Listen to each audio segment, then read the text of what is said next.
Kofifa Indar Parawansa. Kita akan bahas bersama dengan pengamat politik dari Universitas Airlangga Surabaya, Jawa Timur, Suko Widodo. Selamat sore Pak Suko, sehat selalu. Sore Pak Nilo, sehat walafiat. Baik Pak Suko, kalau Anda melihat pertemuan antara Prabowo dengan SBY hari ini orang pertama ini yang ditemui oleh oleh Prabowo ini adalah Pak SBY. Apa yang Anda baca dari ini?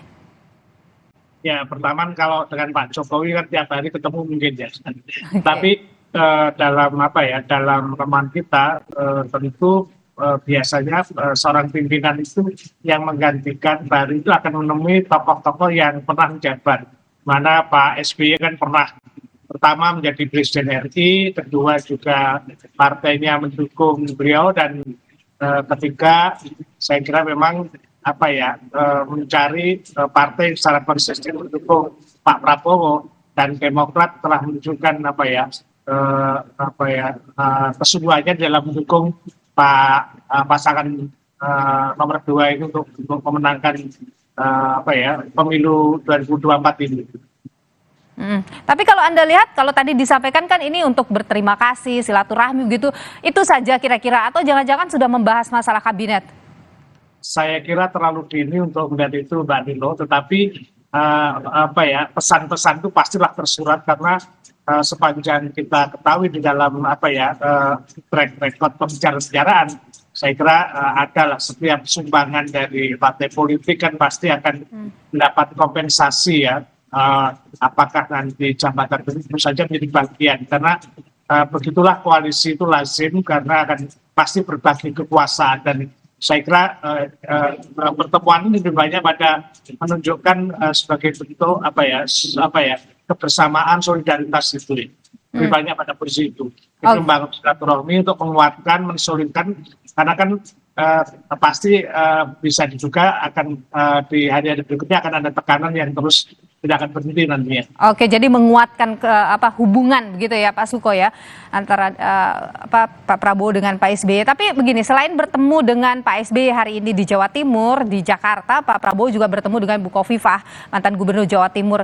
Kalau Anda baca ini pertemuan ini, apakah karena mungkin memang suaranya Prabowo itu kan besar sekali di Jawa Timur? Ya, memang di Jawa Timur yang dianggap battleground beberapa waktu lalu menunjukkan angka yang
jadi dalam harian itu kan kita tahu bahwa itu belum selesai, pastilah semacam menunjukkan bahwa sisa-sisa bukan hanya masalah misalnya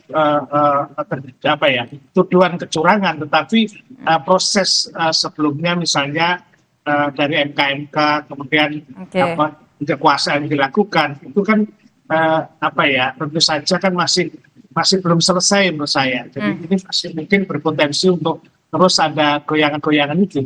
Oke, Pak Suko, kalau Anda melihat peran dari misalnya SBY dari Partai Demokrat lah, kemudian Bukofifa yang kemudian Pak Bukofifa sendiri masuk kan di akhir-akhir ya ke tim kampanye Prabowo Gibran ini.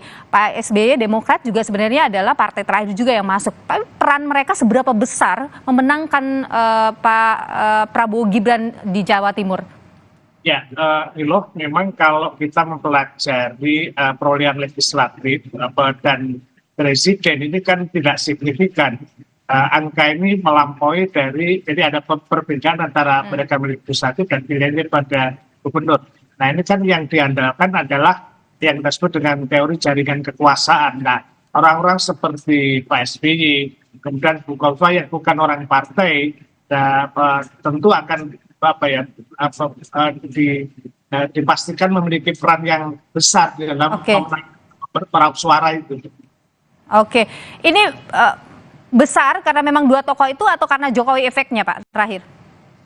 Ya, saya kira saya lebih menyukai mungkin relasi kekuasaan ya, karena tidak mungkin Pak Jokowi langsung ke bawah, tetapi dari kekuasaan tokoh-tokoh, karena setiap daerah pasti beda ya. Dan Jawa Timur mungkin karena Bukofifa juga sebagai ketua muslimat, Pak SBY di kawasan Jawa Timur Barat cukup menjadi orang yang berpengaruh juga secara kultural. Nah itu yang saya kira lebih